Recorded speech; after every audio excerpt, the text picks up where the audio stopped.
तो प्यारे बच्चों, आज आपका जो सब्जेक्ट है वो साइंस नहीं है। आज मैं आपको हिंदी पढ़ाने जा रहा हूँ। आपकी जो हिंदी है वो दो हिस्सों में बटी हुई है। पहला है आपका गद्य वाला हिस्सा और दूसरा है आपका पद वाला हिस्सा। तो गद्य और पद क्या होते हैं? देखिए, कोई भी इंसान अपने अंदर के विचारों को जो व्यक्त कर सकता है वो दो तरह से व्यक्त कर सकता है। क्या तो एक सेंटेंस में, यानी कि सीधी सीधी अपनी जो भी बात कहनी है वो कह देगा, या दूसरी जो वो कहेगा तो वो आप कविता के माध्यम से कहेगा। तो जो सीधी सीधी लाइनों में हम अपनी बात कह रहे हैं वो हमारा गद्य वाला भाग होता है, और अगर हम अपने विचारों को कविता के माध्यम से व्यक्त कर रहे हैं तो वो हमारा पद वाला भाग होता है। तो आज जो इस वीडियो में मैं बात करूंगा वो सिर्फ गद्य साहित्य की बात करूंगा, पद साहित्य की बात मैं यहाँ नहीं करूँगा। तो अब आपका जो गद्य साहित्य है उसकी बहुत सारी विधाएँ होती हैं, यानी गद्य की जो विधाएँ हैं तो ये आपके सामने है। जैसे नंबर 1 है निबंध, नंबर 2 कहानी, उपन्यास, नाटक, एकांकी, जीवनी, आत्मकथा। आप इन सब के बारे में जानते भी हैं। आप बहुत सारी कहानियाँ सुन भी चुके हैं, बहुत सारे नाटक आप टीवियों पे देखते भी हैं।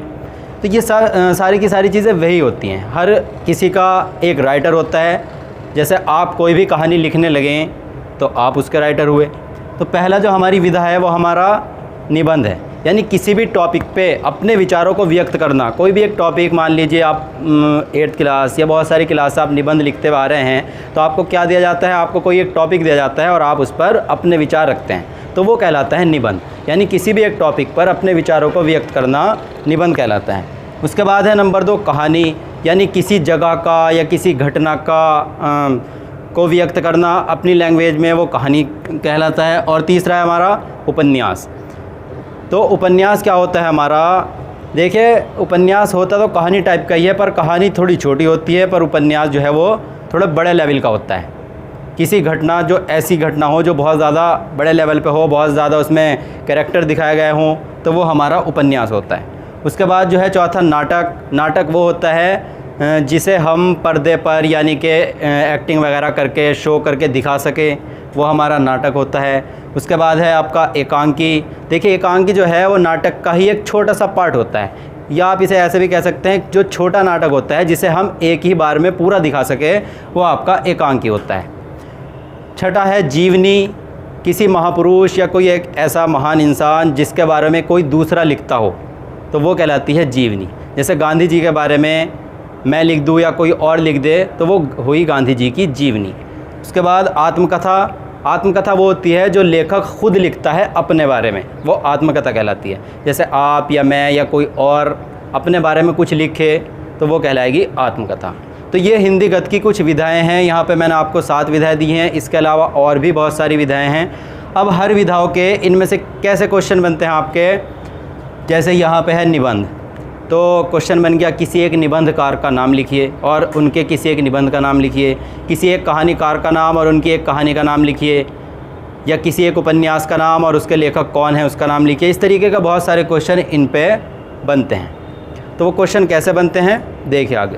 तो अब देखिए, आपका पहला क्वेश्चन है हिंदी की प्रथम कहानी और उसके लेखक का नाम लिखिए। तो प्रथम कहानी हमारी हिंदी में कौन सी थी? इंदुमती। और उसके लेखक कौन है? किशोरी लाल गोस्वामी। इसके बाद आपका दूसरा क्वेश्चन है हिंदी का प्रथम नाटक और उसके लेखक का नाम लिखिए। तो हिंदी गद्य में जो पहला नाटक था उसका नाम है नहुष, और उसके जो लेखक है वो है गोपाल चंद्र गिरिधर दास। तीसरा क्वेश्चन है आपका हिंदी का प्रथम उपन्यास और उसके लेखक का नाम लिखिए। तो हिंदी का जो पहला उपन्यास था उसका नाम है परीक्षा गुरु, और उसके लेखक हैं लाला श्रीनिवास दास। इसके बाद में आप चौथा क्वेश्चन लिखिएगा उपन्यास का सम्राट किसे कहा जाता है? तो उपन्यास का जो सम्राट है वो प्रेमचंद को कहा जाता है। उसके बाद आप अगला क्वेश्चन लिखिएगा कि प्रेमचंद के 2 उपन्यासों के नाम लिखिए। तो प्रेमचंद के 2 उपन्यास है गोदान और गबन, और भी बहुत सारे हैं। तो देखिए, आपके इसी तरह से क्वेश्चन बनते हैं। आपसे किसी भी राइटर का नाम दिया जाएगा आपको, और उसकी एक रचना या 2 रचनाओं के बारे में पूछा जाएगा। यहाँ पे रचना का मतलब कहानी भी हो सकता है, नाटक भी हो सकता है, उपन्यास भी हो सकता है, निबंध भी हो सकता है, जीवनी, आत्मकथा, मतलब कोई सी भी विधा हो सकती है। तो इन सब के लिए हम एक वर्ड इस्तेमाल करते हैं, रचना। अब जैसे मैं आपको किसी एक रचना का नाम दूँ, क्या भूलूँ क्या याद करूँ, ये बताइए किसकी रचना है? तो आपको इसके राइटर का नाम बताना है। तो इसके राइटर हैं डॉक्टर हरिवंश राय बच्चन। तो अब आपको इस तरह से काम करना है। ये आपको एक टेबल बनानी है। एक तरफ आपको लिखना है रचना का नाम, और उसका आगे आपको लिखना है लेखक का नाम।